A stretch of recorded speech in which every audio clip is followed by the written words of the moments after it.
I think it's a beautiful attire and सबसे बड़ी बात है कि इट्स फिटिंग मी वेल। और मुझे इस तरह के थोड़ा सा जो एक जिसे कहते हैं ना पठानी टाइप का जो लुक होता है वो बहुत अच्छा लगता है। So I was pretty happy to see the costume. Juhi ji, अपनी अटायर के बारे में बताएं। मैं साड़ी बहुत कम पहनती हूँ और एक्चुअली जब पहनती हूँ शायद आंटी के लिए ही पहनती हूँ। लास्ट टाइम भी मैंने जब शो किया था आंटी के लिए किया था और उस वक्त भी साड़ी पहनी थी एंड आई रियली लव हर साड़ीज़ क्योंकि ना of course she has her range जिसमें बहुत हैवी भी बनाती हैं मगर ज़्यादातर इनकी साड़ियों में एक सेमी फॉर्मल लुक होता है which you can not you can carry it of very easily. It's not like heavy saris. अपने आगे कोई प्रोजेक्ट्स के बारे में, न्यू वेंचर या समथिंग? Who's talking? मेरा बहुत बड़ा प्रोजेक्ट चल रहा है, वो है मेरा बेटा जो अभी 2 साल का है। उसका नाम है ईमान। तो इस वक्त that is my biggest production and my biggest project. आज का जो कलेक्शन शोकेस हुआ था उसके बारे में अगर आप बताएं, how do you like this? She will be able to tell us more about that. बहुत खूबसूरत था, बहुत ही अच्छा। बल्कि मैं सब मॉडल्स, मैं पीछे बैठ के सब मॉडल्स के लहंगे एडमायर कर रही थी।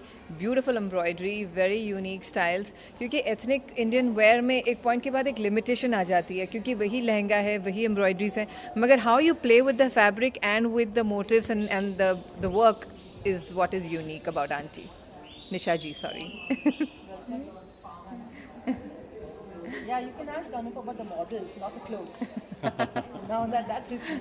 नहीं मैं आपको बहुत कीकू और मैं पीछे यही बात कर रहे थे कि ही वाज आस्किंग कि अरे चेयर ले लो, बैठ जाओ। सर या बिकॉज यहाँ बैठना ही बेहतर है बिकॉज खड़े होंगे तो उनके बराबर हम पहुँच ही नहीं सकते क्योंकि जितनी भी मॉडल्स हैं वो सारी 5'10", 5'11". So I said whenever you go for a fashion show the mantra is we should sit ताकि वो मैच ना पता चले। नहीं I really had a good time and I think ये जो क्राउड था ये बहुत डिफरेंट क्राउड था। This is not a regular crowd. तो इनके साथ एक इंटरेक्शन जो था वो बहुत मस्ती वाला था। दे were also very excited.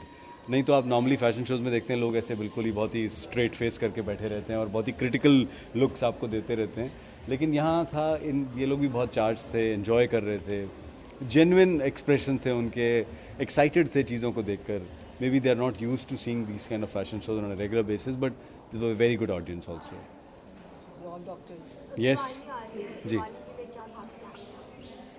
Diwali के लिए यही प्लान्स हैं कि पटाखे तो हम कभी चलाते नहीं हैं, ना इस्तेमाल करते हैं उनका, कई सालों से नहीं कर रहे हैं, तो वही करेंगे। तो ज़्यादा से ज़्यादा ताश खेल लेंगे थोड़ी सी, उसमें कोई खतरा नहीं है।